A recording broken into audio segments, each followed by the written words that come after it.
Good morning students. नवी video हमारी 11वीं क्लास की चल रही है और पिछले 8वें वीडियो में मैंने आपको संबंध के बारे में बता दिया था और अब हम बात कर रहे हैं फलन के बारे में ना। संबंध हो गए थे, थोड़ा बहुत मैंने आपको इंट्रोडक्शन दे दिया था उसका।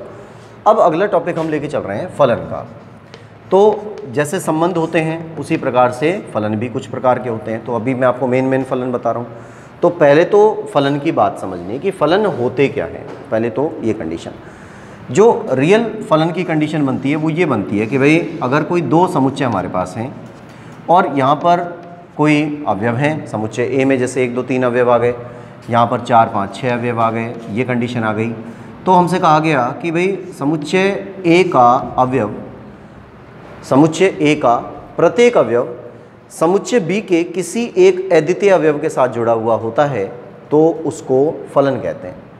ठीक है, इनके बीच में जो संबंध पाया जाता है ना, ये जिस कनेक्शन से जुड़े हुए हैं उस कनेक्शन को हम इसका फलन कह देते हैं। जैसे अब यहाँ पर देखिए, एक का संबंध 4 से है ना, 1 4 से संबंधित है, 2 5 से संबंधित है और 3 6 से संबंधित है। इसका मतलब हो क्या रहा है कि ये 3 ज़्यादा हैं इससे। जैसे 1 से 4 आ रहा है तो इसका मतलब 1 में 3 जोड़ देंगे तो 4 हो जाएगा, 2 में 3 जोड़ देंगे तो 5 हो जाएगा, 3 में 3 जोड़ देंगे तो 6 हो जाएगा। तो इस चीज़ को हम ऐसे लिख सकते हैं कि फलन यानी f(x) बराबर y, जहाँ y बराबर x + 3 और x बिलोंग्स टू a, ऐसे। अब देखिए, समुच्चय निर्माण रूप बताया था आपको, है ना। समुच्चय निर्माण रूप में यही तो था। और इसको समुच्चय निर्माण रूप को जब भी मैंने बताया था तो मैंने ये कहा था कि आप पीछे की तरफ से इसको पढ़ना शुरू करेंगे। तो x बिलोंग्स टू a, इसका मतलब x का संबंध a से है। तो x क्या है, x छोटे छोटे अवयव हैं। वो अवयव कहाँ पर उपस्थित हैं, a में उपस्थित हैं। यहाँ से आप अवयवों को लेंगे तो यहाँ पर कुल मिला के 3 ही अवयव हैं। तो x की जगह पर पहले 1 रखा, 1 रखेंगे तो 1 + 3 = 4 होगा, तो 4 जुड़ गया।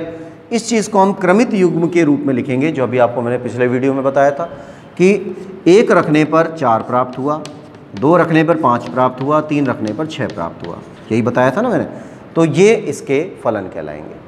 तो फलन की एक रियल परिभाषा बन जाती है कि अगर कोई अवयव, या ये कह दें कि समुच्चय ए का प्रत्येक अवयव, समुच्चय ए का, ध्यान दीजिए चित्र पर जो मैं बोल रहा हूँ और चित्र को मिलान करिए, कि समुच्चय ए का प्रत्येक अवयव यदि समुच्चय बी के प्रत्येक अवयव के साथ अद्वितीय रूप से, अद्वितीय रूप का मतलब होता है एक का संबंध एक से ही होना चाहिए, अद्वितीय रूप से अगर जुड़ा हुआ होता है तो उसको हम बोलते हैं संबंध, ये फलन, तो उसको फलन कहते हैं। ठीक है, संबंध की टॉपिक हम कर चुके हैं, लेकिन ये संबंध और फलन दोनों एक साथ ही चलते हैं, क्योंकि ये संबंध और फलन दोनों कंबाइंड ही होते हैं। तो ये सारी चीज़ें, जैसा भी आया ये क्रमित युग्म बन गया, है ना। तो ये इसका फलन हो गया, दोनों में संबंधित ही तो है ही है। 1 का संबंध 4 से है, 2 का संबंध 5 से है, 3 का संबंध 6 से है, तो ये जुड़े हुए हैं आपस में। ठीक है, ये फलन बनता है।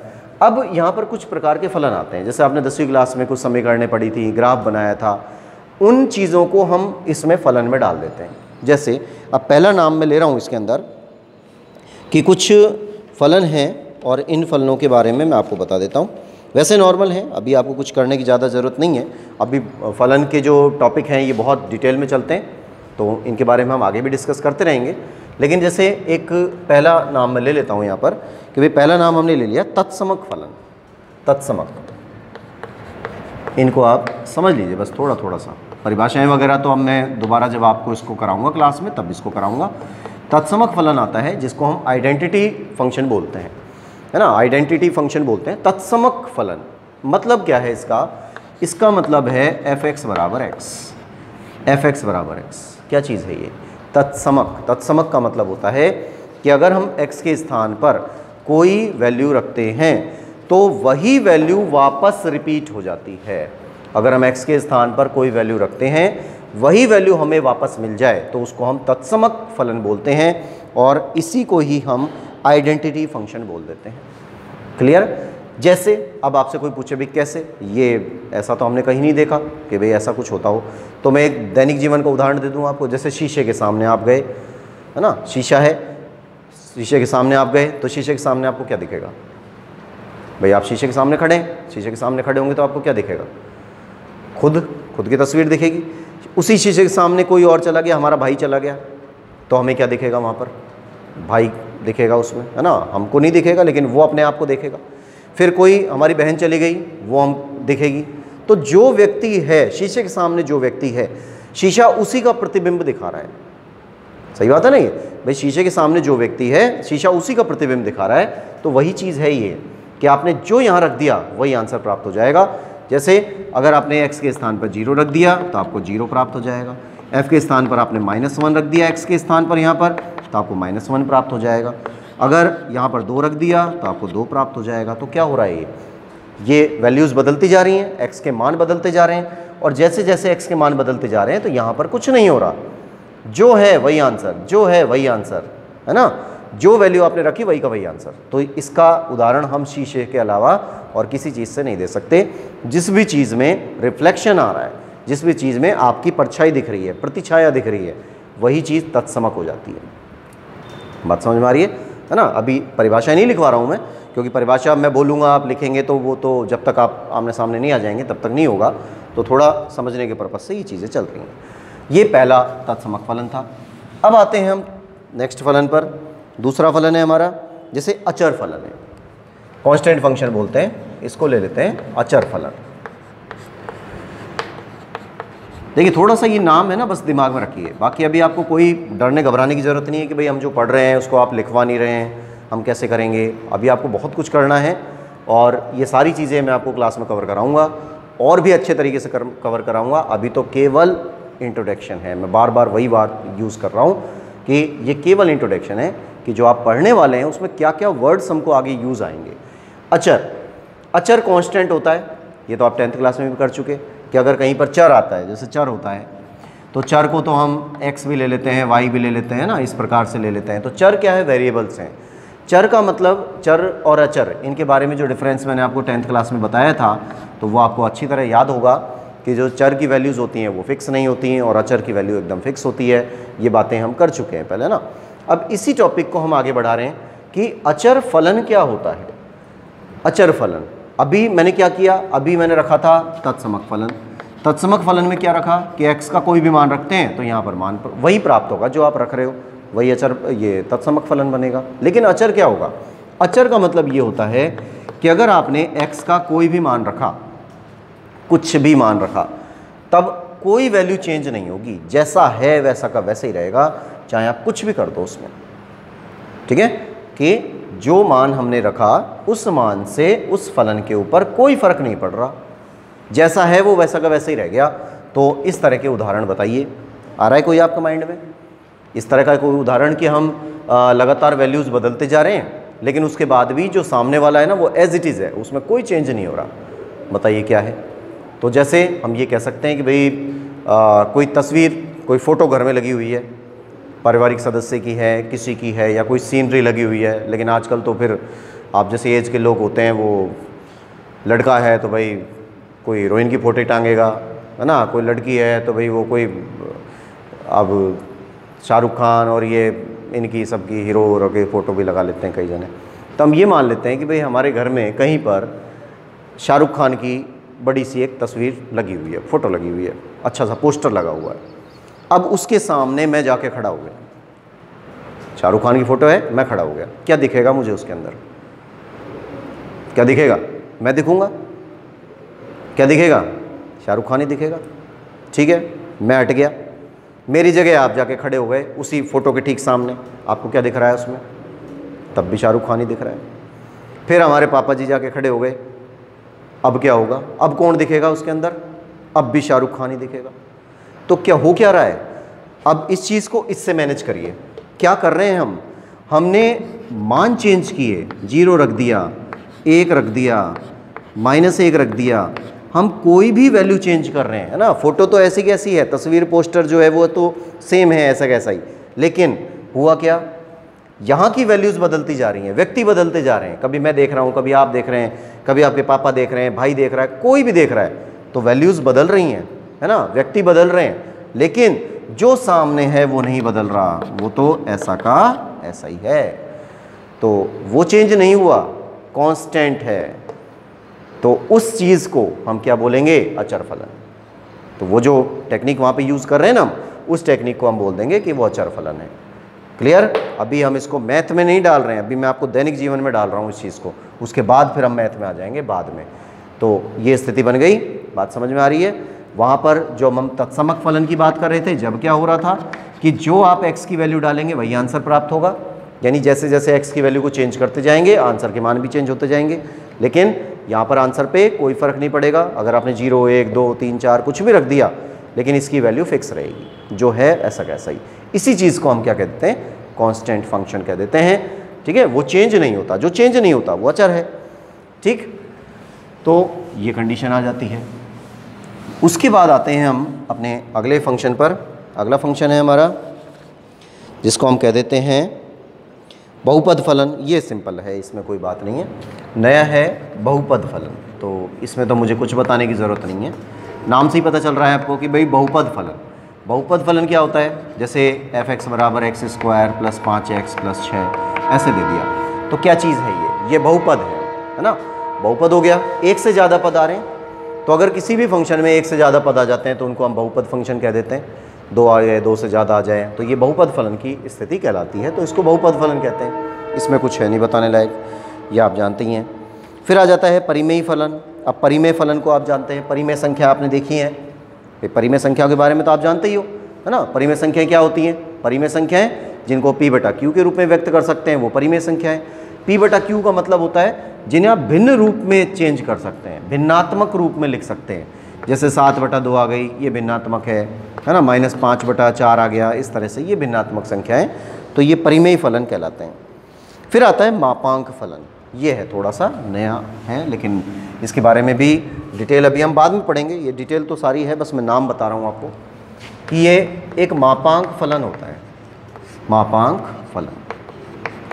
और मापांक का हिंदी नाम आपको नहीं पता, मापांक होता है, लेकिन इंग्लिश नाम इसका आपको पता है, जिसको हम कहते हैं मॉडुलस।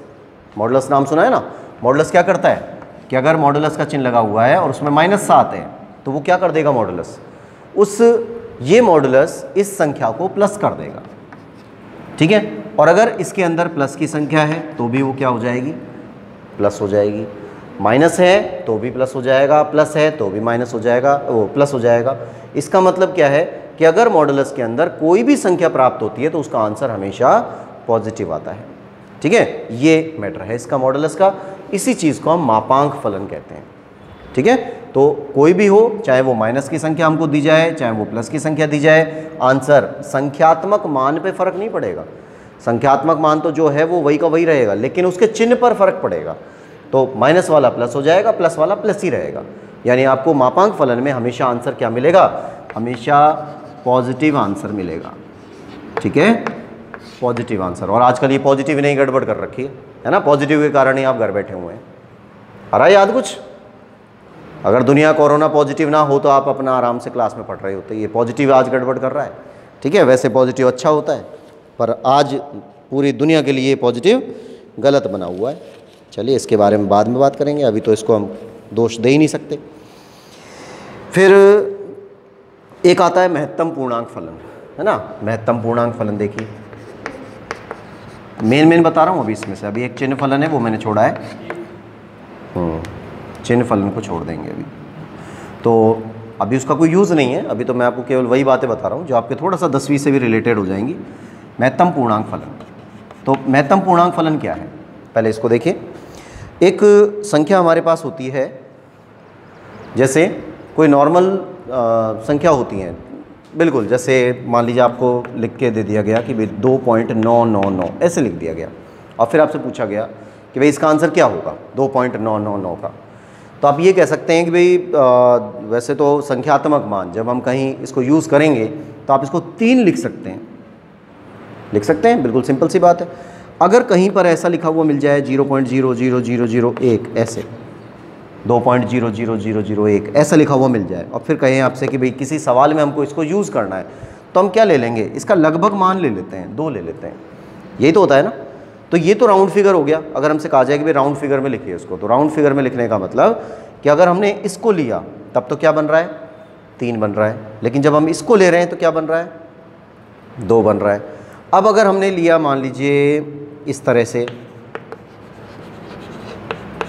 तो क्या बन रहा है 3 भाई, 3.00001 ऐसा ले लिया, तो इसका जो आंसर आएगा वो कितना आएगा 3। दोनों के आंसर सेम आए, इसका आंसर भी 3 आ रहा है, इसका आंसर भी 3 आ रहा है, जबकि ये दोनों संख्याएं बराबर थोड़ी हैं। ये संख्याओं में तो बहुत डिफरेंस है ना, ये संख्या और ये संख्या बहुत ज़्यादा डिफरेंस है दोनों के अंदर। लेकिन जब इनको हम राउंड फिगर में लेते हैं या सवाल की गणना के रूप में लेते हैं तो आप देख रहे हैं कि दोनों के आंसर सेम आ रहे हैं। सही है। इसी प्रकार से मान लीजिए अगर हम इसको ले लेते हैं कि 1.9999 ऐसे लिखा हुआ है और फिर हमसे कहा जाए कि भाई गणना के तौर पे आपको इसको रखना है, किसी सवाल के अंदर इसको आपको रखना है, तो क्या करेंगे फिर इसका हम? तो इसकी जगह पर हम कोई वैल्यू लेंगे और वो वैल्यू क्या हो जाएगी 2 हो जाएगी। ये तो है हमारी 10वीं क्लास के नॉर्मल नियम राउंड फिगर करने वाले। लेकिन अब महत्तम पूर्णांक फलन, नाम से ही पता चल जाएगा, महत्तम यानी बड़ा होता है, पूर्णांक यानी पूरा फलन होता है, और फलन तो फलन है ही जिसके बारे में हम बात कर रहे हैं। इसको लिखने का तरीका होता है ऐसे, बड़े ब्रैकेट में लिखते हैं। अगर बड़े ब्रैकेट में कभी भी आपको कोई संख्या लिखी हुई मिल गई, अब देखिए बहुत कन्फ्यूजन रहता है इसके अंदर। बड़े ब्रैकेट में मैंने आपको संवृत अंतराल भी बताया था ना कि बड़ा ब्रैकेट आता है तो संवृत अंतराल होता है, लेकिन संवृत अंतराल होगा तो बिंदु होगा, 3 4 5 6 10 12 कुछ भी होगा तो वो संवृत अंतराल होगा। लेकिन अगर बड़े ब्रैकेट के अंदर आपको कोई संख्या, एक संख्या है ना, एक संख्या कोई सी भी, जैसे इनमें से कोई सी दे दी या कुछ बना के दे दी, कुछ भी, अगर इस प्रकार की कोई भी संख्या आपको मिल जाती है, एक संख्या, तो वो निश्चित रूप से महत्तम पूर्णांक फलन होगा। ठीक है। अब इसके आंसर क्या होंगे देखिए, जैसे मान लीजिए हमसे कहा गया कि 3.00001 ऐसे दे दिया, संख्या लिख दी और उसको बड़े ब्रैकेट में दे दिया, तो हमसे कहा गया कि भाई इसका आंसर निकालिए। तो आप ये नहीं कहेंगे कि भाई राउंड फिगर कर लेंगे तो 3 आ जाएगा, आंसर तो 3 ही आएगा इसका, लेकिन राउंड फिगर वाली बात नहीं रहेगी। अब क्या है, महत्तम पूर्णांक फलन यानी बड़ा पूर्णांक। अब इसके 2 हिस्से करेंगे, है ना, इस संख्या के 2 हिस्से करेंगे। इस संख्या में एक तो आ रहा है पूर्णांक, पूर्णांक क्या है 3, एक है भिन्नांश, भिन्नांश है ये इस तरह से आ रही है, इसमें 4 जीरो लगा दी, इसमें हाँ 4 ही हैं, ठीक है। तो ये तो पूर्णांक हो गया, ये भिन्नांश हो गया। अब दोनों में से बड़ा कौन है, कौन सा बड़ा हुआ दोनों में से? भाई पूर्णांक तो हमेशा ही बड़ा होता है, भिन्नांश तो छोटा होता है, हमेशा ही छोटा होता है। तो ये चीज़ क्या है, ये बड़ी है, तो इसका आंसर ये होगा 3। अभी ये आंसर हमसे मैच कर रहा है कि हमने जब यहाँ पर लिखा था तो राउंड फिगर में ये भी 3 ही आ रहा था। सही बात है। इसी तरीके से जब मान लीजिए हमने ये लिख दिया कि 2.9999 ऐसे लिख दिया, अब क्या होगा, इसका आंसर क्या होगा? तो फिर वही काम करना है कि आपको 2 पार्ट में इसको डिवाइड करना है, 2 पार्ट बनाए, ये तो 2 हो गया और ये 0.9999 ऐसे हो गया। सही है। अब दोनों में से बड़ा कौन हुआ? 2 बड़ा है या 0.999 बड़ा है? तो 2 बड़ा है, सीधी सी बात है भाई, पूर्णांक बड़ा होता है, पूर्णांक बड़ा होता है तो इसका आंसर क्या रहेगा? इसका आंसर 2 रहेगा, है ना। और यहाँ आंसर क्या आ रहा था भाई, इसमें आप 4 भी तो लगा सकते हो, 4 लगा लो, क्या फ़र्क पड़ गया। तो अगर 4 बार 9 है तो हम सिंपल संख्या के तौर पर तो इसको 3 ले लेते हैं, लेकिन जब हम पूर्णांक और भिन्नांश यानी महत्तम पूर्णांक फलन के रूप में इसके टुकड़े करते हैं तो हमें क्या मिलता है? 2 मिलता है। अब देखिए इस आंसर में डिफरेंस आया कि नहीं आया? यहाँ पर तो आंसर 3 आ रहा है और वहाँ पर आंसर क्या आ गया? 2 आ रहा है। तो सिंपल 10वीं क्लास के हिसाब से बात कर रहे हैं तब तो आंसर 3 आएगा, लेकिन अगर महत्तम पूर्णांक फलन के हिसाब से बात करेंगे तो आंसर क्या आएगा? 2 आएगा। ठीक है। ये स्थितियाँ यहाँ पर होती हैं। तो हम एक परिभाषा बना देते हैं इसकी, और इसके लिए हम ये कह देते हैं कि महत्तम पूर्णांक फलन के अंदर, ध्यान से सुनिएगा, इसको लिखना नहीं है अभी, कुछ भी लिखने का काम बाद में कराऊंगा, मैं बार बार बोल रहा हूँ आप, अब तो बस समझ लो कि क्या क्या चीज़ें हमें आगे जाके पढ़नी है। कि महत्तम पूर्णांक फलन की एक परिभाषा बन जाती है कि महत्तम पूर्णांक फलन में दिए गए मान का जो आंसर प्राप्त होता है, कोई भी वैल्यू दी गई है, कोई भी संख्या दी गई है, उस संख्या का जो मान प्राप्त होता है वो कभी भी दी गई संख्या से ज़्यादा नहीं होता। ठीक है, दोबारा सुनिए, महत्तम पूर्णांक फलन में जो संख्या दी जा रही है उसका जो मान प्राप्त हुआ, उसका जो आंसर प्राप्त हुआ, उत्तर प्राप्त हुआ है, वो उत्तर कभी भी दी गई संख्या से ज़्यादा नहीं होता, या तो उसके बराबर होता है और या उससे कम होता है। देखिए 3.00001 दिया है, लेकिन इसका आंसर क्या आया? 3 आया, तो जो 3 प्राप्त हुआ है वो इससे कम है ना भाई, जो 3 प्राप्त हुआ है ये इससे तो कम है ना, ज़्यादा तो नहीं है ना इससे। और इधर आ जाओ, देखो 2.999 आया, ये क्या है, ये ज़्यादा है और ये कम है। तो जो आंसर प्राप्त होगा ना वो कभी भी दी गई संख्या से ज़्यादा प्राप्त नहीं होगा, उसके बराबर हो सकता है। जैसे हमने ले लिया 2.0000 ऐसे ले लिया। अब कोई पूछ लेता है कि भाई महत्तम पूर्णांक फलन के अनुसार इसका मान बताइए, तो मान क्या होगा 2.0000, बहुत सारे जीरो आ रहे हैं, क्या आंसर आ जाएगा, वही आ जाएगा, क्योंकि जब आप इसके टुकड़े करेंगे 2 यहाँ आ जाएगा और 0.0000 यहाँ आ गए। तो ये जो 0.00 इनकी कोई वैल्यू तो है ही नहीं, लेकिन भिन्नांश तो है, भिन्नांश है, तो आंसर क्या प्राप्त होगा 2। तो दिए गए मान के या तो बराबर आंसर प्राप्त होगा या दिए गए मान से कम आंसर प्राप्त होगा, कभी भी ज़्यादा प्राप्त नहीं होगा। यहाँ देखिए, यहाँ ज़्यादा प्राप्त हो रहा है, 2.99999 ये आ रहा है, इसका आंसर क्या प्राप्त हुआ 3, यानी इससे ज़्यादा प्राप्त हुआ ना। ये तो 2.999 है और मिला क्या हमें 3, ज़्यादा मिल गया। इसी तरीके से 1.9999 आ रहा है ना, इसका आंसर भी क्या प्राप्त हुआ, ज़्यादा प्राप्त हुआ, इस संख्या से ज़्यादा प्राप्त हुआ है। लेकिन महत्तम पूर्णांक फलन में ऐसा कभी भी नहीं होता। महत्तम पूर्णांक फलन के अंदर जो मान दिए जाते हैं, जो x के मान दिए जाते हैं, उनका जब मान प्राप्त किया जाता है तो या तो वो संख्या के बराबर मान प्राप्त करता है, ठीक है, संख्या के बराबर होता है, और या फिर संख्या से कम मान प्राप्त करता है, दी गई संख्या से कम मान प्राप्त करता है, ज़्यादा नहीं करेगा कभी भी। ये महत्तम पूर्णांक फलन की कंडीशन होती है।